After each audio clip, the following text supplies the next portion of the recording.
femmes courageuses acceptent de nous livrer un bout de leur vie. Et c'est justement ces histoires qui nous font vibrer chaque soir, bien sûr, sur ce plateau. Aujourd'hui, on se demande tous quelle est cette histoire qui nous fera encore vibrer. Pour le savoir, évidemment, que Point d'accord commence.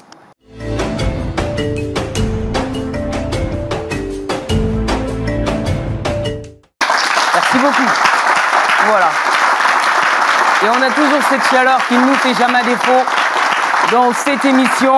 Et la chaleur aujourd'hui nous vient de très loin, puisqu'elle nous vient de Koumassi, précisément de l'église Parole de Vie Jean 1.1, qui est accompagné de son pasteur Torkinda, qui va nous faire un geste, effectivement, pour nous dire qu'il est là. Public, on peut encore s'applaudir bien fort. Merci beaucoup de votre présence. Et une présence également qui ne fait aussi jamais défaut dans cette émission. Nous sommes contents de l'avoir à nos côtés, à travers donc ces conseils précis, mais surtout concrets. Pasteur Tchoumou, c'est un plaisir de vous revoir. Shalom, pasteur. Alors, comment est-ce qu'on se porte, pasteur Tchoumou? Dieu fait grâce, on se porte très bien.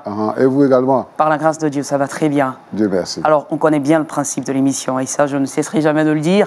On a donc toujours 2 sièges qui vont tout à l'heure ne plus être vides, parce que des témoins, comme je l'ai dit, des personnes braves, ont tenu à être assis sur ces sièges-là pour nous partager quelque chose qu'ils ont au fond d'eux. Est-ce qu'on est prêt, pasteur, à les écouter aujourd'hui? On est prêt, public? On va d'ailleurs donc les accueillir avec des applaudissements. Notre premier témoin qui va faire son entrée. Shalom. Voilà. Et assois-toi. Voilà. Notre témoin est bien installé, n'est-ce pas? Oui, madame. Bonsoir. Comment est-ce que ça va? Je vais très bien. Par la grâce de Dieu. Oui, par la grâce de Dieu, ça va. D'accord. Nous, dans tous les cas, on est déjà quand même très ravis de vous voir ici. Et puis, voilà, moi, de ma position, je vous envoie tous mes encouragements. Et puis, je vais vous dire que vous êtes aussi en famille, d'accord? Merci. On va commencer par le début, en vous présentant. Ce qu'on sait de vous, c'est que vous êtes Madame Agnero, Dominique Agnero. Vous êtes mariée. Oui, vous êtes également mère de 4 enfants. Oui. Alors, vous allez nous expliquer tout cela un peu plus dans les détails. Alors, Madame Agnero, depuis combien de temps est-ce que vous êtes mariée? Je suis mariée, comme vous l'avez insinué, depuis 8 ans. D'accord. Et je suis mère de 4 enfants, de père de jumeaux. De pères de jumeaux. 2 paires de jumeaux. 2 paires de jumeaux. D-E-U-X. Hein. Oui. 2 paires de jumeaux, donc 4 enfants. On peut l'applaudir quand même. Voilà.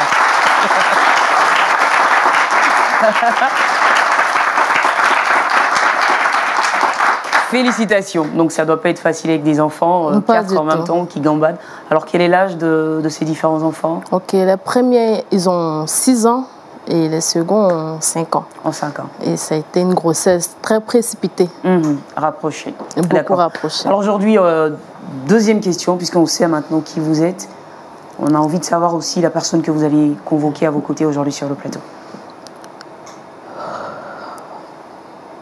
Aujourd'hui, j'ai convoqué mon mari, mon époux, Monsieur Agnero Marcel, avec qui je suis mariée depuis 8 ans. D'accord.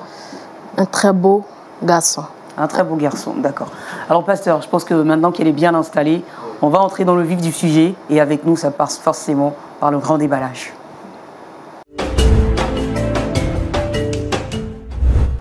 Alors, vous êtes mariée donc avec ce monsieur depuis 8 ans.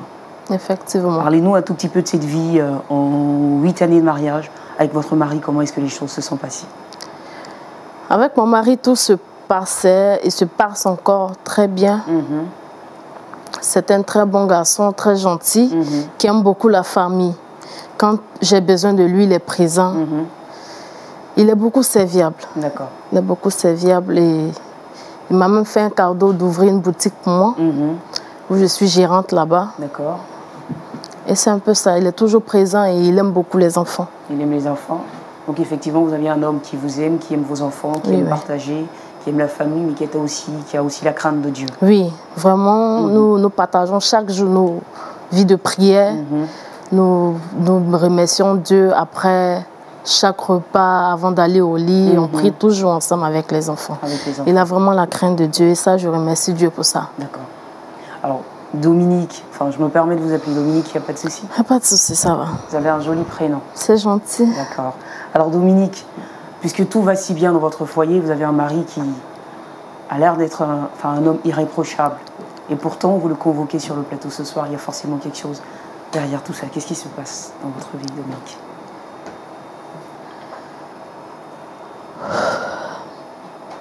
Ça va aller. Allez-y, dites-nous tout. Nous, on ne va pas vous juger, d'accord? On ne va absolument pas vous juger. On veut comprendre votre témoignage qui peut aussi être une solution ou un remède pour beaucoup de personnes. En fait, j'ai convoqué mon mari parce que je tenais d'abord à me faire pardonner pour une grande bêtise que j'ai faite. Parce que après 8 années de vie commune et suite aux différentes grossesses que j'ai eues, j'ai senti un changement corporel. Je n'arrivais plus à me regarder dans un miroir. J'avais beaucoup honte de mon physique.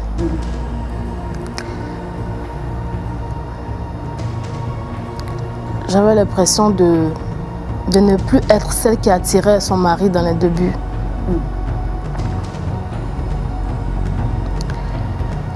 C'est-à-dire que si je suis bien, à la suite de votre dernière grossesse, vous avez commencé, vous, en tant que femme, à développer un complexe. Oui, c'est ça. Un grand complexe au point où, quand je prenais la douche, je fermais à double clé. De peur que mon mari me rejoigne dans la douche. Même au lit, je portais des habits vraiment amples. Pour ne pas qu'il me regarde. Et ce complexe a vraiment grandi en moi.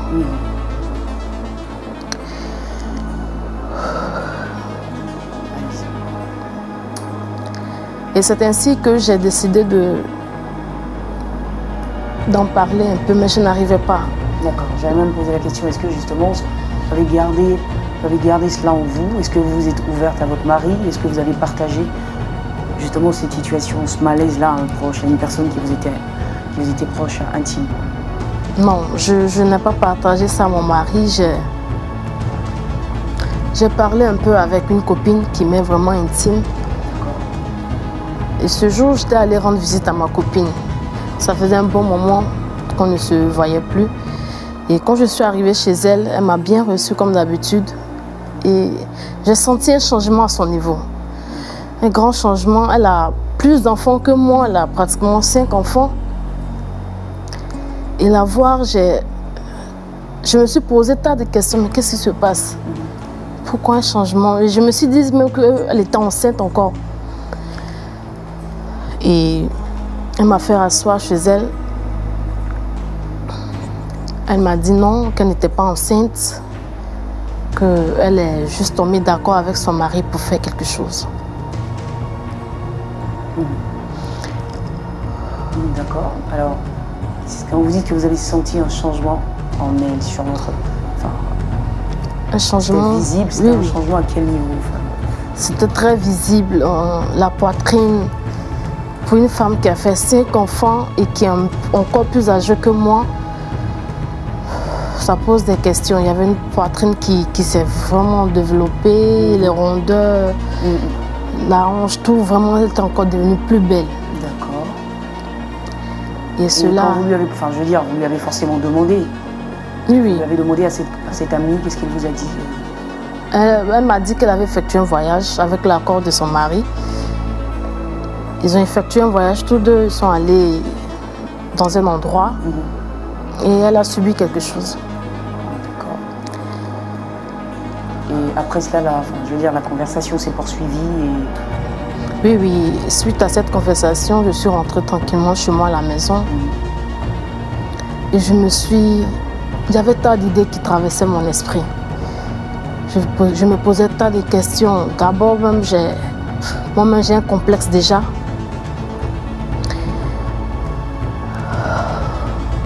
J'avais un grand complexe et une nuit, mon mari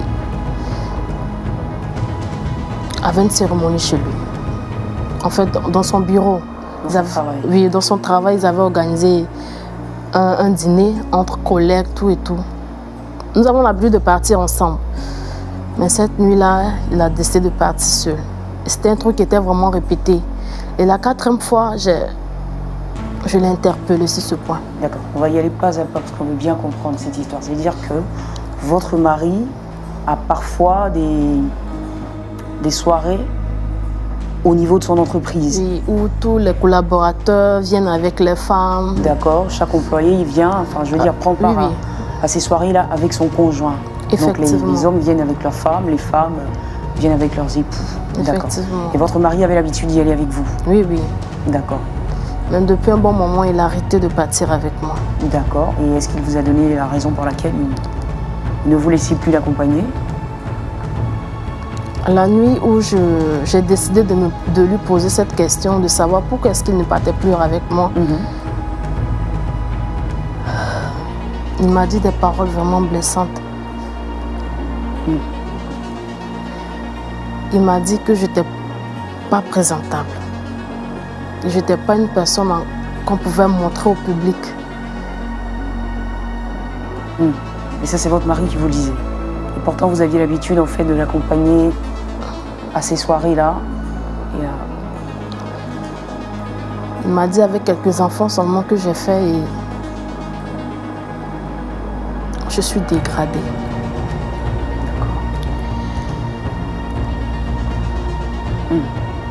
Et ça, je comprends que pour une femme, c'est difficile d'entendre ça.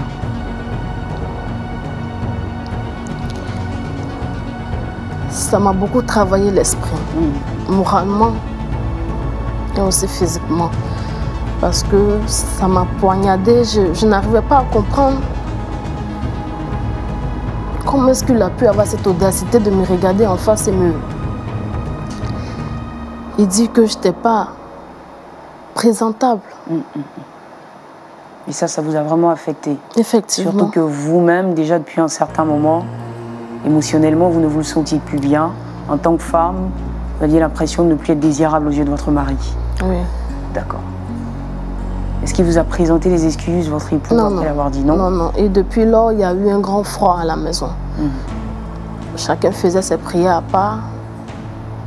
Je ne dormais plus dans la chambre conjugale, je dormais dans la chambre des visiteurs. Et votre mari non plus ne vous a jamais demandé pourquoi est-ce que vous avez déménagé dans la chambre d'à côté? On ne se causait pratiquement plus. D'accord. On ne se parlait pratiquement plus. J'étais un peu comme si c'était du dégoût en fait.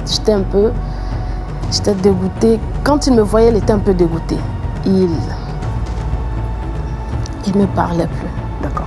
Et pourtant, à vous voir, on n'a pas l'impression. On se pose la question de savoir pourquoi votre mari, vous dites que votre mari était dégoûté, parce que physiquement, vous êtes une femme, vous êtes une belle femme.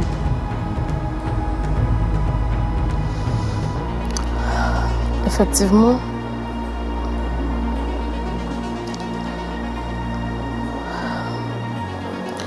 J'ai jamais parlé avec mon mari. Je lui avais dit que je voulais rentrer voir ma mère avec les enfants. Il m'a donné cette opportunité parce que après la conversation que j'avais eue cette nuit, j'avais opté de faire ce que ma copine avait fait. C'est-à-dire que après avoir donc entendu ce que votre mari vous a, toutes les paroles qu'il vous a balancées, on va dire, entre griffes au visage, vous avez pris une décision, vous avez résolu quelque chose. D'accord. Cette résolution, c'était d'effectuer le voyage que ma camarade avait fait dans un autre pays. Est-ce que vous aviez de l'argent suffisamment pour effectuer le voyage en question? Au niveau d'argent, j'ai une boutique, comme j'avais dit auparavant, et j'ai épargné.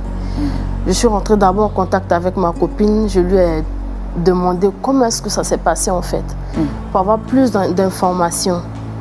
Et elle m'a dit la somme d'argent que je devais épargner et comment est-ce que elle allait m'accompagner dans l'endroit. Et c'est ainsi que j'ai commencé à épargner mon argent. Sans le dire à votre mari? Non, non. D'accord. Je n'ai pas dit cela à mon mari. J'ai commencé à faire mon programme et mon projet seul sur le voyage. Sur le voyage. Mais d'abord, j'avais parlé de ça à ma maman, qui n'était pas d'accord.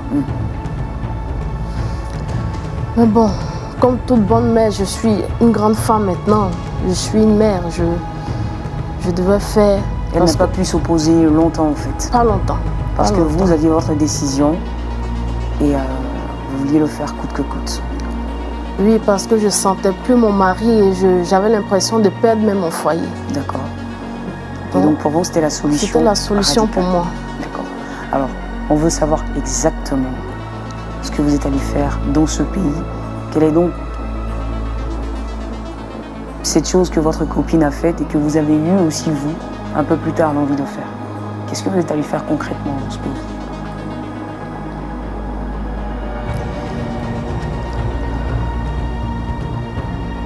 Je suis allée dans ce pays et j'ai fait ce qui est la chirurgie.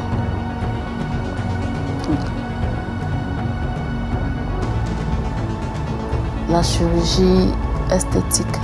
Chirurgie esthétique. D'accord. Précisément. J'ai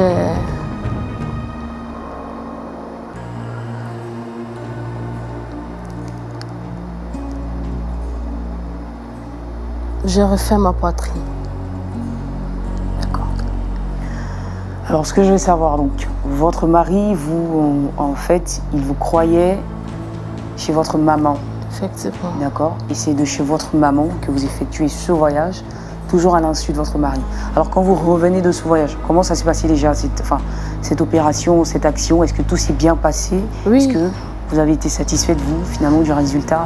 Oui, j'ai été satisfaite parce que c'était une légère opération que j'avais voulu faire et ça s'est très bien passé. Après le voyage, je suis allée directement chez maman parce que quand je quittais la maison, j'ai dit que j'étais chez ma mère et il m'a cru. Je suis restée chez maman pendant que tout se cicatrise. J'étais toujours chez maman. D'accord. Et jusqu'à là, il ne sait pas que vous avez fait cette opération. Il ne sait pas quelle est la nouvelle femme que vous êtes devenue. Alors aujourd'hui, si vous avez convoqué votre mari, c'est surtout pour... me faire pardonner et... Alors, une question. Est-ce que vous regrettez ce que vous avez fait? Je ne pense pas que je regrette trop parce que je veux garder mon mari. Je veux garder mon foyer. S'il m'a dit cette chose que je n'étais plus présentable et que tout était pratiquement fané sur moi, c'est que mon mari est en train de partir entre mes mains. D'accord. Donc j'ai voulu vraiment vous avez le garder. Vraiment voulu effectivement sauver votre foyer. Alors aujourd'hui, une question peut-être un peu plus intime. Est-ce que lorsque vous regardez aujourd'hui dans une glace, vous avez un miroir devant vous, est-ce que vous vous sentez plus femme qu'il y a quelques mois en arrière? Oui. Vous avez repris confiance en vous? Oui. D'accord. Je me sens beaucoup femme et beaucoup plus attirante encore. D'accord. Mais pourquoi est-ce que vous avez justement cette peur, cette grande peur d'annoncer cette nouvelle à votre mari? Pourquoi vous ne lui avez pas dit directement? Est-ce que votre mari avait une position contraire à la vôtre en fait sur ce sujet? Oui, une grande position. Il est vraiment contre ça. Il n'aime pas la chirurgie, il n'aime pas... Parce qu'il a peur, il se dit qu'il y a des dangers. Oui, oui. D'accord. Il se dit qu'après ça, peut-être que la femme elle peut mourir. Il a beaucoup d'idées négatives sur ça. Donc, même à la maison, on n'en parle même pas. Alors, c'est cette peur qui m'anime aujourd'hui. Qui fait que vous décidez d'exposer en fait votre histoire là publiquement et surtout de faire cette confession à votre mari. Vous craignez sa réaction là? Un peu quand même. Oui. Un peu. D'accord. Beaucoup de courage à vous, hein, Dominique. Je vous l'avais déjà dit, on ne va pas vous juger. Hein, on ne va absolument pas vous juger. On est content que vous ayez eu assez de courage et surtout pour nous partager votre histoire. Pasteur Toumou, on va faire entrer son mari là maintenant. Essayer de voir aussi ce qu'il pense par rapport à tout ça. On peut l'accueillir avec des applaudissements, s'il vous plaît.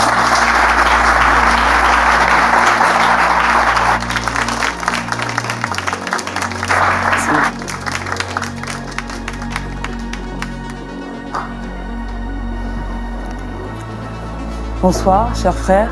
Bonsoir, c'est sûr. Bon, ben, c'est le couple Agnero. Hein. Martial Agnero, bonsoir et bienvenue sur le plateau. Merci bien à vous. Bah, remercie-moi à vous en tout cas d'avoir accepté aussi facilement notre invitation. Et nous sommes contents que vous soyez en face de nous. Vous vous portez bien, j'espère? Très très bien. Très très bien. Très bien. Bah, c'est super.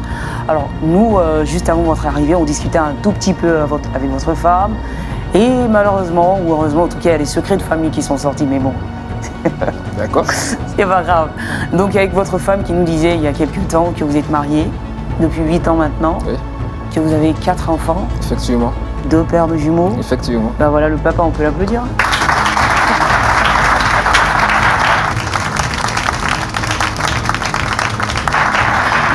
Félicitations. Bah, ça doit pas être très facile hein, avec des enfants de 6 ans, 2 de 6 ans, 2 de 5 ans. Ouais, mais enfin avec la grâce de Dieu. Avec la grâce de Dieu. Vous devez être beaucoup sportif aussi, Ouais, hein, effectivement. courir à la maison, dans toutes les pièces après eux. Bah voilà, je comprends, c'est toujours formidable. C'est vrai qu'il y a du travail dedans, mais c'est toujours, ça fait toujours chaud au cœur d'avoir des enfants. Alors, pour être plus sérieuse, hein, Martial, votre femme nous a dit effectivement que vous êtes mariés depuis 8 ans. Alors vous, dites-nous aussi, avec vos propres mots, en 8 ans de mariage, comment est-ce que vous avez vécu avec Dominique? Bien, merci. Il faut dire que Dominique, c'est une femme formidable. Elle est exceptionnelle. Vraiment, je l'aime beaucoup. À la maison, même, je l'appelle mon sucre parce qu'elle est une saveur. En fait. Et elle dégage quelque chose que je n'arrive pas à exprimer. C'est une femme vraiment une femme de foyer. Voilà, parce qu'elle sait gérer les enfants. Je l'aime beaucoup. Alors, est-ce qu'il est déjà arrivé dans votre couple, que ce soit vous ou votre femme, l'un de vous deux qui cache quelque chose à l'autre, en fait? Est-ce que vous avez déjà caché quelque chose à votre femme? Non. Non. Non, non. Et je suppose qu'elle aussi ne l'a jamais fait? Non, non. Jamais. D'accord. Alors, vous avez parlé de votre femme. Ouais. Je pense qu'on ne va pas faire durer le suspense plus longtemps. D'accord. Si vous êtes là, c'est bien parce que Dominique a demandé à ce que vous veniez aujourd'hui. Alors, je lui laisse toute la parole. Elle va vous dire pourquoi est-ce qu'elle vous a convoqué. D'accord.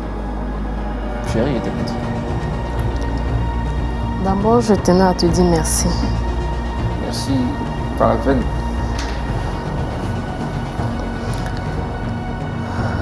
Marcel, si j'ai demandé à ce que tu viennes, c'est parce que tout d'abord, je me fais pardonner.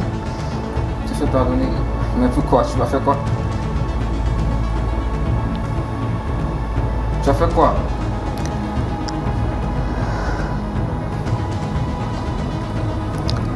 Je t'avais dit que je devais aller chez maman. Ouais, tu m'as dit ça. Tu vois? Et tu étais là-bas. C'est de là-bas que tu viens. N'est-ce pas? C'est de là-bas que tu viens.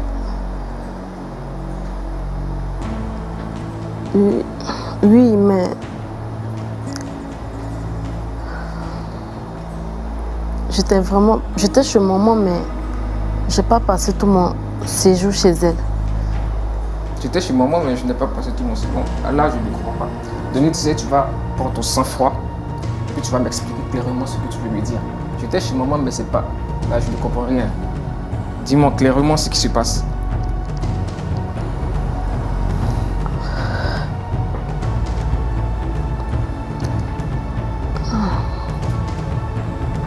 Dominique, il faut parler. Tu sais que je n'aime pas trop les silences. Il faut parler rapidement.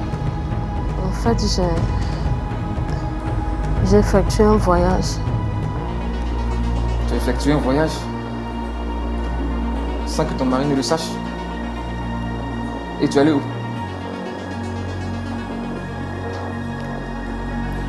Au Maroc. Ah mais au Maroc. À cause de Yopougo au Maroc, là, tu vas m'emmerder. À cause de ça, tu m'as appelé ici, devant ces projecteurs. Non, quand même. Sois sérieux. Hein? Je suis quittée dans le pays, le Maroc, le pays Maroc. Dans le pays quoi? Donc je suppose que tu as pris un billet d'avion. Je suppose que tu as pris un avion. Tu t'es envolé et tu es arrivé au Maroc. Et moi, je suis à la maison pensant que madame est chez sa maman. Je m'appelle maman, avec mes enfants. Elle est au Maroc. En train de se pavaner. Si je suis partie, c'est pour une bonne cause, Marcel. pour une bonne cause. D'accord, donc je vais écouter la cause. Quelle est la cause?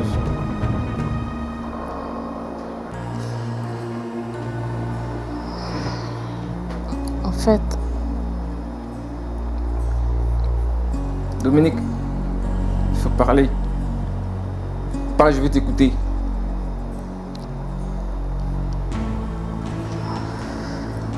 Dominique, je n'aime pas trop le silence. Je ne vais pas répéter ça chaque fois, il faut parler vite. en fait, j'ai fait... Dominique, Dominique, parle rapidement, s'il te plaît. J'ai fait une chirurgie. Tu as fait quoi? Tu as fait quoi? Une chirurgie. Attends, mais tu as un problème de santé là? Tu as quel souci? Pourquoi une chirurgie? Réponds-moi, pourquoi une chirurgie?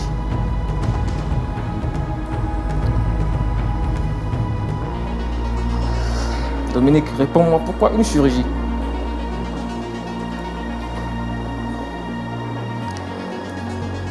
Dominique, pourquoi une chirurgie? Réponds-moi rapidement, s'il te plaît.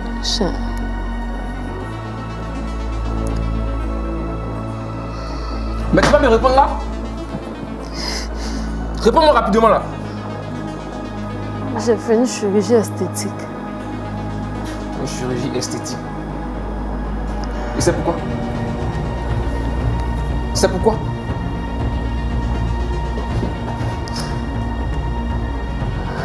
Mais tu vas... Viens là. Pourquoi une chirurgie esthétique? C'est pourquoi? Dominique, c'est pourquoi?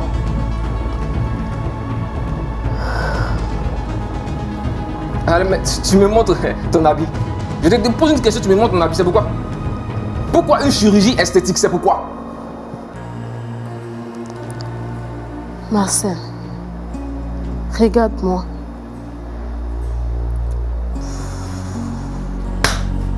Dominique. Marcel, je te demande. Dominique, j'espère que c'est pas ce à quoi je pense. Marcel. J'espère que c'est pas ce à quoi je pense, Dominique. Ne me dis pas ça. Marcel. Tout ça, c'est à cause de toi, Marcel. Tu connais ma position face à cela, Dominique. J'espère que c'est pas ce à quoi je pense, Dominique.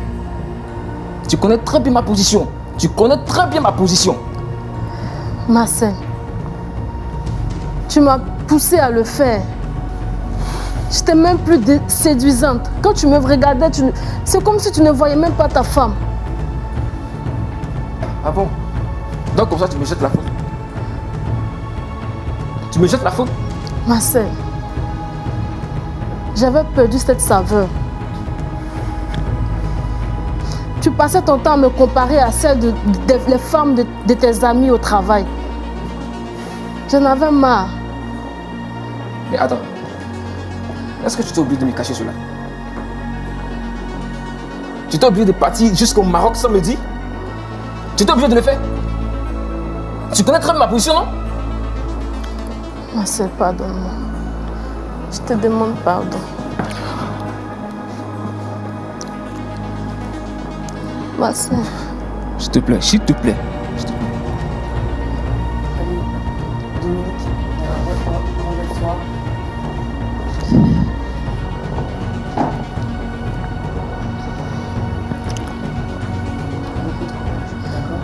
Je pense que tu peux respirer un grand coup maintenant. Au moins tu t'es libéré. C'est bon? Au moins tu t'es libéré. D'accord? Alors reste assise un moment. Le temps que je donne aussi la parole au public ici. Ils vont nous dire ce qu'ils pensent aussi de cette situation et certainement peut-être à ta place qu'est-ce qu'ils auraient fait. Alors public, je suis à vous. Wow. Ouais, respirez un grand coup. Hein. Allez, respirez aussi un grand coup. Quelqu'un a envie de parler, de dire quelque chose, soit à Dominique, soit à son époux. Un frère veut y aller. Shalom, frère. Merci. Vous allez bien? Oui, ça va. D'accord. Alors, qu'est-ce que ça vous inspire, cette histoire? À qui vous avez envie de vous adresser pour commencer? À Dominique ou à son époux? Alors, merci, j'ai envie de m'adresser aux deux. D'accord. On va dire, dans un premier temps, à à Dominique, lui dire de prendre courage parce que déjà, j'ai envie de dire mieux vaut tard que jamais. Elle a pris son courage à deux mains et elle a jugé utile de porter l'information qu'elle a gardée secrète jusque-là à son époux. Déjà, c'est un courage à saluer. Et puis, il ne faudrait pas que l'erreur d'hier se poursuive, évidemment. Qu'elle tire le leçon de tout ce qu'elle a commis comme erreur.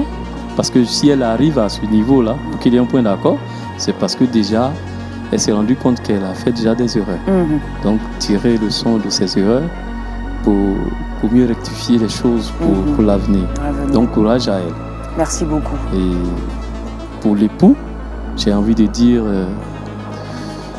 là où nous sommes arrivés, où déjà la femme reconnaît qu'elle a mal agi, qu'il puisse mettre de l'eau dans son vin, si j'ai envie de dire comme ça, et accepter le pardon de son épouse, parce que ça peut arriver à tout le monde. Voilà, qu'il accepte le pardon de son épouse. Ça pouvait être lui-même, donc qu'il tienne compte de ce détail. Et puis qu'il puisse repartir de zéro, que le couple se porte mieux. Voilà, là où je veux. Merci beaucoup. Une autre intervention, peut-être féminine cette fois-ci, une femme. Allez-y, cher frère, shalom. Shalom. Je pense qu'elle a eu le courage au moins de se confesser, voilà, de dire un peu l'erreur, la faute qu'elle a commise à son mari. Et souvent, des situations comme ça, souvent on pense que, voilà, on dit à l'homme de pardonner, c'est ce que Dieu nous demande, mais c'est pas facile. Ouais. Voilà, parce que d'abord, il était opposé à ça.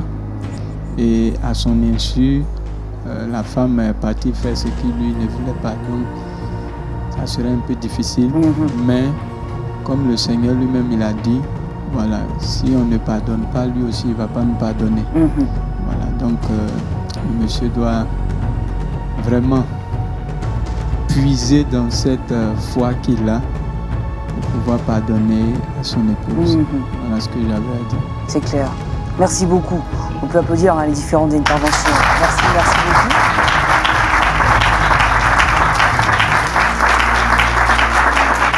Merci beaucoup. Le temps maintenant de laisser toute la place évidemment à la parole de Dieu, à la loupe de la parole, et c'est bien sûr avec le pasteur Choumou.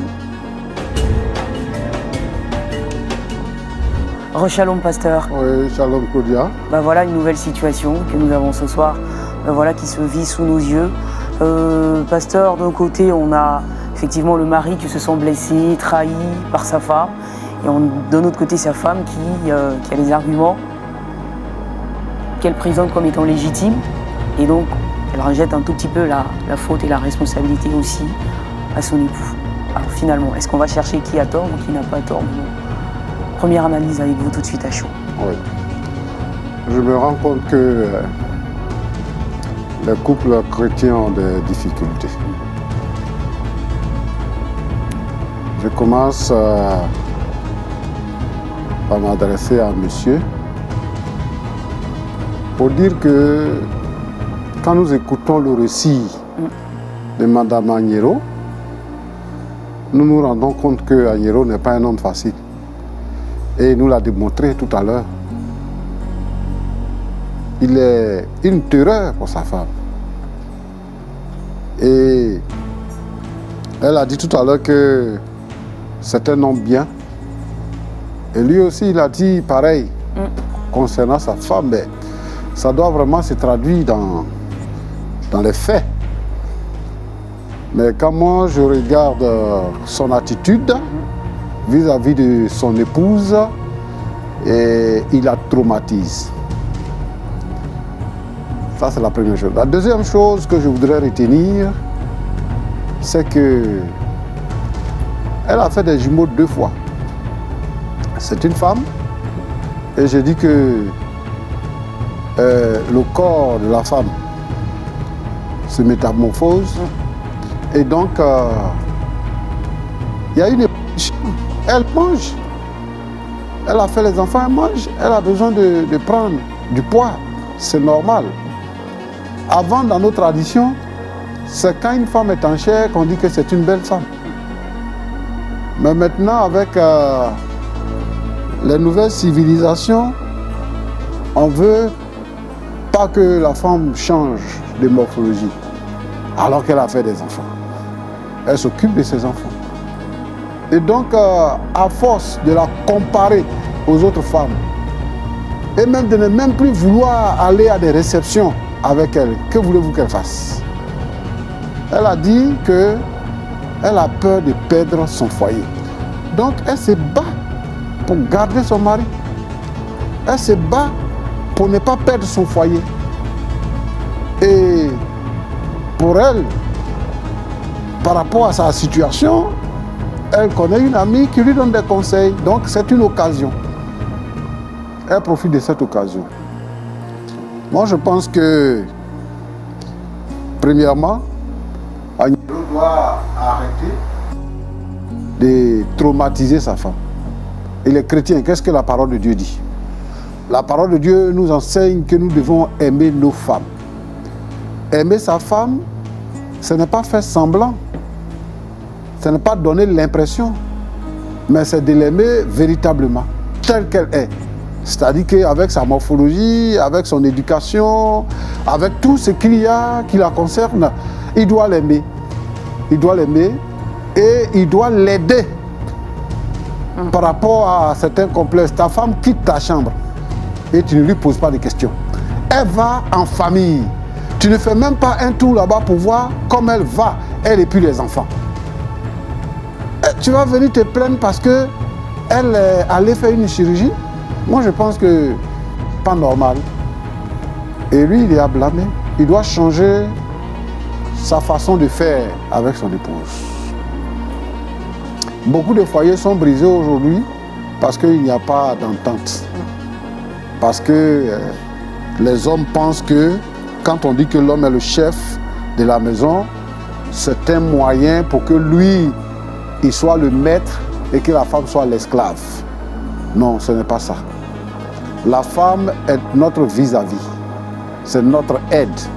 Et par conséquent, nous devons la regarder comme ça. Maintenant, je vais dire à Madame Agnero que si elle veut se faire belle, c'est par rapport à son mari. C'est pour ne pas perdre son foyer. C'est mieux de poser le problème. C'est mieux de poser le problème pour que lui, il se rende compte qu'il est en train de faire une erreur en disant tout ce qu'il dit. Alors, normalement, quand une femme a fait quelque chose, même si c'est la cuisine, si elle a fait quelque chose, son mari devait être heureux de savoir qu'il y a un changement et qu'il y a un acte qui a été posé. Mais là, lui, il n'est pas content de la situation. Parce que premièrement, ce n'est pas son consentement. Deuxièmement, elle connaît la position de son mari et que lui, il n'est pas pour le fait de la chirurgie esthétique. Donc moi, je pense que à Madame Agnero et à toutes les autres femmes africaines qui nous regardent et qui nous écoutent, qui pensent que grossir, c'est devenir laide et que c'est un péché, je dis non. Moi, je voudrais interpeller tous les hommes. Nous ne sommes pas obligés de calquer notre société sur la société européenne ou américaine. Nous sommes africains et nous devons vivre comme des Africains. Même si nous avons reçu une éducation et que nous avons des postes de responsabilité un peu plus élevés. Oui, et chacun est différent. Chacun est différent et chacun est unique. C'est comme ça que Dieu nous a fait. Et donc, nous devons accepter la différence pour que nous soyons heureux. Alors, si M. Agnero est fâché, je veux qu'il pardonne à sa femme parce qu'elle ne lui a pas dit avant de partir faire ce qu'elle a fait. Mais en partie, il doit savoir que c'est à cause de lui. C'est pour lui plaire qu'elle a fait ça. Donc, il doit laisser passer et il doit commencer à aimer la nouvelle forme de sa femme. Il doit adopter la nouvelle forme et il doit l'aimer, il doit la mettre en confiance pour qu'elle se sente heureuse dans son foyer. Et je veux dire aussi à Madame Agnero, non, elle n'a pas à s'en faire. Et que chaque fois qu'elle voudra faire quelque chose, elle doit demander la permission à son époux. Elle doit lui dire s'il est d'accord, parce qu'elle a dit que la dame avec qui elle a pris les conseils là qu'il a accompagnés, c'était avec le consentement de son mari. Et pourquoi elle ne fait pas avec le consentement de son mari? Elle aurait pu faire avec le consentement de son mari, on ne serait pas là. Alors désormais, il faudrait que tout ce qu'elle voudra faire, qu'elle le fasse avec le consentement de son mari. Voilà. Et je veux que le mari vienne chercher sa femme pour qu'elle retourne dans son foyer et dans sa chambre conjugale. Exactement. Voilà ce que je voudrais dire. Voilà, des conseils clairs, concrets, précis. C'est la marque de notre pasteur, on peut applaudir bien fort. Merci beaucoup. Alors, rapidement, avant de terminer cette émission, Dominique, avec tout ce qui a été dit par le pasteur, est-ce que tu penses avoir encore quelque chose à nous dire, bien sûr, avant que nous partions d'ici? Ce que j'aimerais ajouter, c'est que je dis merci d'abord au pasteur. Que maintenant, je fais encore plus attention. Je vais aviser mon mari en toute décision. Et je vais l'informer de tout ce que je dois faire pour ne pas qu'il soit encore plus en colère contre moi. Je vais tenir compte aussi de son avis. De son avis, voilà. Et me comporter en tant qu'une femme vraiment soumise aussi. D'accord. Voilà. Voilà déjà qui est bien. Monsieur Agnero, vous également de votre côté, est-ce qu'il y a une résolution particulière que vous prenez aujourd'hui vis-à-vis de votre femme aussi? Devant témoin. Bon.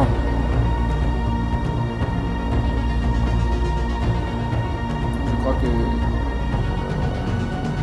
de mon côté, je dois mettre un peu dans ma vie. Je reconnais que j'ai été parfois difficile avec toi. Je reconnais que parfois j'ai failli, je n'ai pas assumé mon rôle, en tout cas de protecteur et de mari. C'est vrai que le fait que tu fasses cette chirurgie m'a vraiment blessé parce que tu connaissais ma position, mais c'est déjà fait. C'est déjà fait. Quelque part aussi, c'est pas mal. Pas mal.